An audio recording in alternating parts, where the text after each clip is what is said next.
안녕하세요. 사연을 시작하기에 앞서 구독과 좋아요 부탁드려요. 감사합니다. 사연 시작해 볼게요. 결혼한 지 벌써 10년이 넘었어요. 돌이켜보면 참 운이 좋았던 것 같아요. 시어머니께서 물리치료를 받으러 제가 근무하던 병원에 오셨는데 제가 치료해드리면서 자연스럽게 친해지게 되었거든요. 시어머니께서 저를 참 맘에 들어 하셨나 봐요. 어느 날 갑자기 자기 아들 한 번만 만나보라고 하시더라고요. 그 아들이 바로 지금 제 남편이에요. 남편은 한의사였는데 처음 만났을 때부터 대화도 잘 통하고 잘 맞았어요. 시어머니께서도 저를 정말 따뜻하게 대해주셨어요. 결혼 후에도 마찬가지였어요. 시댁 분위기가 워낙 자유롭고 개방적이어서 갈등이랄 게 거의 없었거든요. 시아버지도 시어머니도 모두 전문직으로 일하셨고 경제적으로도 여유가 있으셨어요. 무엇보다 며느리를 따뜻하게 대해주시는 분들이셔서 정말 감사했어요. 아이들을 낳고 나서는 일을 그만둘 수밖에 없었어요. 육아와 병원 업무를 병행하기가 쉽지 않더라고요. 그런데 아이들이 어린이집에 가기 시작하면서 시어머니께서 아이들을 봐주신다며 하고 싶은 일 하라고 하시더라고요. 시어머니의 지지 덕분에 재취업도 할 수 있었고 감사한 마음에 매달 용돈 100만 원씩 드렸어요. 물론 시부모님께서는 받기 싫어하셨지만 제 마음을 이해해 주시면서 받아주셨거든요. 시동생은 저희보다 늦은 나이에 결혼했어요. 12살이나 어린 동서와요. 처음에는 나이 차이가 좀 걱정되긴 했지만 동서도 나름 괜찮은 사람 같았어요. 하지만 시간이 지날수록 동서의 문제점들이 하나둘씩 드러나기 시작했어요. 우선 결혼 준비부터가 그랬어요. 동서는 모아둔 돈이 거의 없어서 시동생이 전세집 마련부터 결혼 준비까지 거의 다 했다고 하더라고요. 결혼하고 나서는 일도 제대로 안 하고 시동생이 버는 돈으로만 생활하면서 돈 관리는 전혀 안 했어요. 있으면 있는 대로 다 써버리는 타입이었거든요. 시동생이 한 번은 고민을 털어놓은 적이 있어요. 아내가 경제관념이 너무 없어서 스트레스라고요. 월급을 줘도 계획성 없이 다 써버리고 저축 이야기를 하면 젊을 때 하고 싶은 거 하면서 살아야 한다는 거예요. 명품 가방이나 옷 같은 건 꼭 사야 한다면서 카드값도 많이 나온다고 하더라고요. 그뿐만 아니라 시부모님께도 별로 관심이 없었어요. 명절 때도 형식적으로 인사만 하고 평소에는 연락도 거의 안 했거든요. 시부모님께서 몸이 아프시다고 해도 크게 신경 쓰지 않는 것 같았고요. 올해 설날 연휴가 길어서 시부모님께 해외여행을 제안했어요. 저희 시댁은 원래 차례를 지내지 않거든요. 시부모님께서는 평생 비행기 한 번 못 타보셨다고 하시더라고요. 젊을 때는 여유가 없어서 나중에는 바빠서 그러지 못했다고요.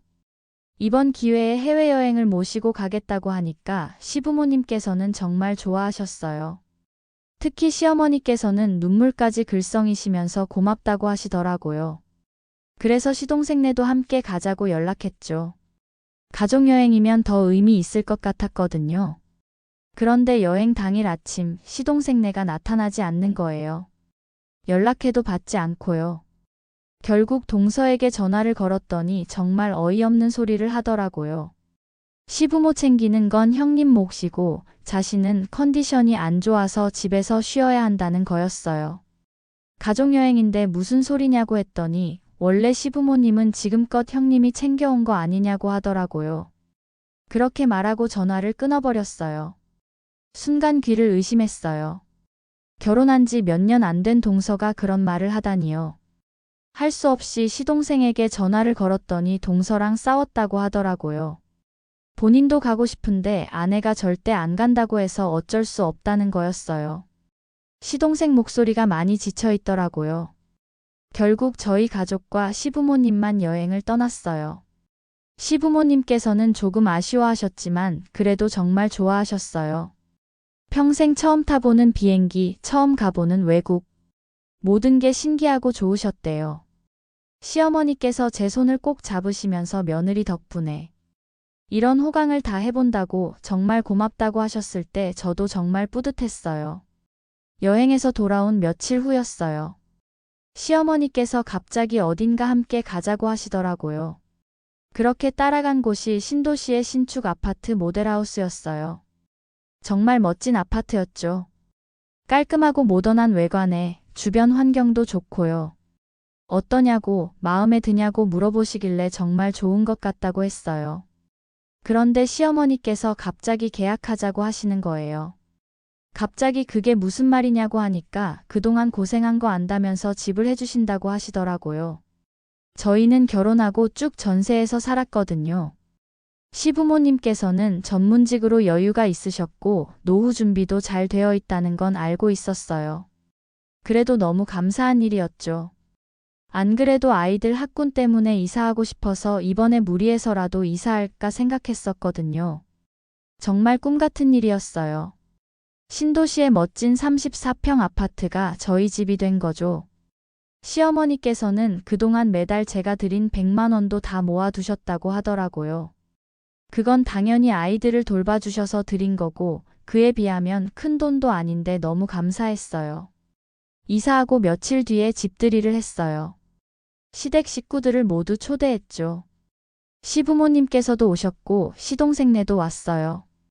동서는 집을 둘러보면서 표정이 점점 굳어지더라고요. 그러더니 갑자기 시어머니 앞에서 폭탄 발언을 하더라고요. 장남이라고 차별하시는 거냐고, 왜 자기들은 아파트를 안 해주냐고 하는 거예요. 순간 그 자리가 정말 조용해졌어요. 시부모님 표정도 굳어지고 남편도 당황한 표정이고요. 저도 뭐라고 말해야 할지 모르겠더라고요. 그런데 시동생이 확 화를 내면서 소리를 지르더라고요. 부모님이랑 해외여행도 가기 싫다더니 집은 받고 싶냐고, 양심도 없다고요. 평소에 온순한 사람인데 그렇게 화내는 걸 처음 봤거든요.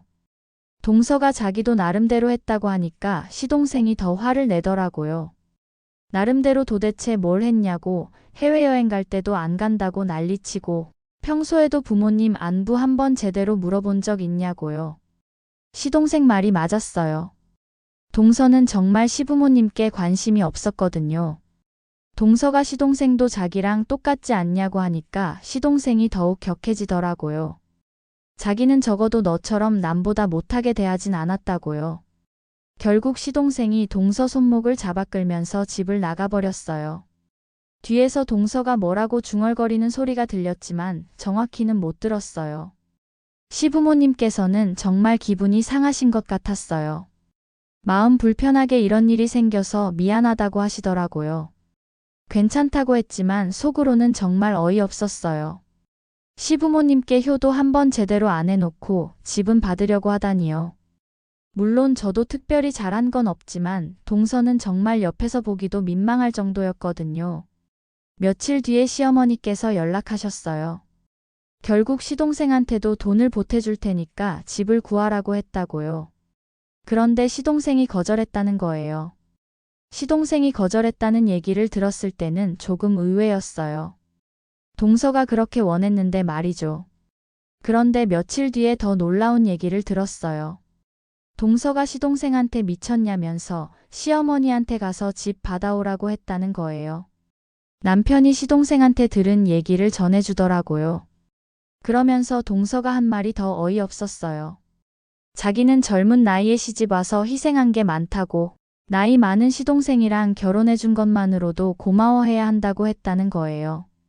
시동생이 그동안 시부모님께 뭘 해드렸냐고, 뭘 했다고 집만 받으려고 하냐고 했더니 동서가 더욱 우겨댔다고 하더라고요. 자기는 젊은 나이에 결혼했는데 오히려 시부모님이 감사해야 하는 거 아니냐면서 형님만 편애한다는 식으로 말했다는 거예요. 정말 한심했어요. 동서가 그렇게까지 할 줄은 몰랐거든요. 결국 시동생네 부부싸움은 계속 이어졌어요. 시동생은 동서의 그런 모습에 정말 실망했나 봐요. 어느 날 시동생이 남편에게 이혼을 생각하고 있다고 말했대요. 결혼하고 나서 보니까 아내가 너무 이기적이고 경제관념도 없다고, 기본적인 것들도 안 하면서 돈 욕심만 있다고요. 시동생이 털어놓은 얘기를 들어보니 동서의 문제가 이번 일만이 아니었더라고요.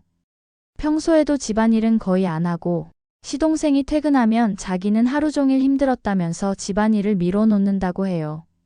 밥 한 번 제대로 차려준 게 손에 꼽는다고 하더라고요. 생활비를 줘도 한 달을 못 버티고 추가로 달라고 하면서 친구들이랑 카페 가고 쇼핑하는 건 당연한 거라고 한다더라고요.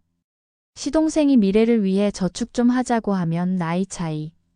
나는 시동생이랑 결혼해 준 것만으로도 감사해야 하는 거 아니냐고 한다는 거예요. 시동생 벌이가 좋은 편인데도 그렇게 이야기하는 거 보니 동서 씀씀이가 좀 심하다는 건 알겠더라고요. 남편이 그래도 좀 더 생각해보라고 했더니 시동생이 그러더라고요. 형수를 보면서 생각이 많이 바뀌었다고. 결혼은 혼자 하는 게 아니라 가족이 되는 건데. 아내는 우리 가족에게 전혀 관심이 없다고요. 시동생이 말하는 걸 보니 정말 많이 상처받은 것 같았어요. 동서는 끝까지 집을 받으려고 했나 봐요. 시어머니한테 가서 집 받아오지 않으면 이혼한다고 했다는 거예요. 그러면서 자기 친구들은 다 시댁에서 집도 사주고 차도 사준다고, 자기만 왜 이렇게 사는지 모르겠다면서 울었다는 거예요. 결국 몇 달 뒤에 이혼이 성사됐어요. 동서는 끝까지 집을 받으려고 했지만 시부모님께서는 단호하게 거절하셨대요. 시동생이 이미 거절했는데도 동서가 따로 연락까지 해서 집 내놓으라 하니 시부모님 입장에서도 기가 막히셨을 거예요. 결국 집 맡겨놨냐면서 동서한테 뭐라 하셨나 봐요. 평소에 온화하신 시아버지께서 그렇게 화내시는 걸 처음 본다고 하더라고요. 이혼 후에 동서가 시동생에게 여러 번 연락했대요. 다시 시작하자고, 집도 포기하겠다고요. 하지만 시동생은 단호하게 거절했어요. 한 번 깨진 신뢰는 다시 회복하기 어렵다고, 진짜 사랑했다면 그런 식으로 나오지 않았을 거라고 하더라고요. 시동생 말이 맞다고 생각해요. 정말 가족을 사랑한다면, 시부모님을 존중하는 마음이 있었다면 그런 식으로 집을 달라고 하지는 않았을 거거든요. 지금 생각해보면 참 아이러니해요. 동서는 해외여행 갈 때 시부모 챙기는 건 형님 몫이라고 했으면서 집은 받으려고 했으니까요. 정말 뻔뻔한 일이죠. 시부모님께서 저희에게 집을 해주신 건 단순히 장남이라서가 아니에요. 그동안 정성을 다해 모셨기 때문이에요. 매달 용돈도 드리고 해외여행도 모시고 가고 평소에도 제 입장에선 최선을 다해 잘 챙겨드렸거든요. 동서는 그런 걸 전혀 하지 않았으면서 결과만 원했던 거죠. 세상에 그런 법이 어디 있나요? 물리치료사로 일하면서 많은 환자분들을 만나봤는데 진정성 없는 관심은 금세 드러나거든요. 시부모님도 마찬가지였을 거예요. 요즘 시동생은 혼자 살면서 오히려 더 편해 보여요. 시부모님께도 더 자주 안부를 여쭤보고 집에도 자주 오고요. 물론 이혼은 안타까운 일이지만 어쩌면 더 나은 선택이었을 수도 있어요. 지금 우리 가족은 정말 행복해요. 아이들도 큰 집으로 이사 왔다며 정말 좋아하고 학교도 가깝고 좋아요. 시부모님께서도 종종 오셔서 아이들과 시간을 보내시고요. 저도 새로 옮긴 병원에서 잘 적응하고 있어요. 결혼은 정말 어려운 것 같아요. 서로 다른 환경에서 자란 두 사람이 만나서 가족이 되는 거니까요. 특히 시댁과의 관계는 더욱 중요하죠. 그건 단순히 의무가 아니라 진심에서 우러나와야 하는 거거든요. 저는 정말 운이 좋았어요. 시부모님께서 저를 진짜 딸처럼 생각해 주시고 저도 진심으로 모시려고 노력했거든요. 그런 마음이 통했기 때문에 지금의 행복이 있는 것 같아요. 동서를 보면서 깨달은 게 있어요. 진짜 효도는 마음에서 우러나오는 거라는 것. 그리고 그런 마음 없이는 아무리 형식적으로 한다고 해도 소용없다는 거죠. 물리치료할 때도 마찬가지예요. 환자에 대한 진정한 관심과 치료 의지가 있어야 좋은 결과가 나오거든요. 앞으로도 시부모님께 더욱 잘해드리려고 해요. 지금까지 받은 사랑에 보답하는 의미에서라도 말이에요. 그리고 아이들에게도 알려주고 있어요. 어른을 공경하는 마음이 얼마나 중요한지 말이에요. 인생이 참 묘하다는 생각이 들어요. 모든 일에는 다 이유가 있는 것 같아요. 동서의 그런 행동도 결국은 우리 가족에게는 더 나은 결과를 가져다 주었으니까요. 시동생도 이제는 진짜 자신에게 맞는 사람을 만날 수 있을 거예요. 최근에는 시동생이 소개팅도 몇 번 나갔다고 하더라고요. 이번에는 정말 마음이 맞는 좋은 사람을 만나면 좋겠어요. 나이도 있고 하니까 서둘 필요는 없지만 혼자 사는 것도 외로울 테니까요. 결국 가장 중요한 건 마음인 것 같아요. 진심으로 사랑하고, 진심으로 감사하고, 진심으로 배려하는 마음. 그런 마음이 있으면 어떤 어려움이 와도 이겨낼 수 있다고 생각해요. 지금까지의 일들을 돌이켜보니 정말 많은 일들이 있었네요. 하지만 모든 게 지나고 나면 추억이 되고 교훈이 되는 것 같아요. 정말 감사한 인생을 살고 있다는 생각이 들어요. 좋은 시부모님을 만나고, 좋은 남편을 만나고, 건강한 아이들을 낳아서 키우고, 좋아하는 일도 할 수 있고요. 앞으로도 이런 행복이 계속 이어지기를, 그리고 주변 사람들에게도 좋은 영향을 주는 사람이 되기를 바라요. 제 긴 이야기를 끝까지 들어주셔서 감사합니다. 구독과 좋아요, 알림 설정까지 잊지 마세요.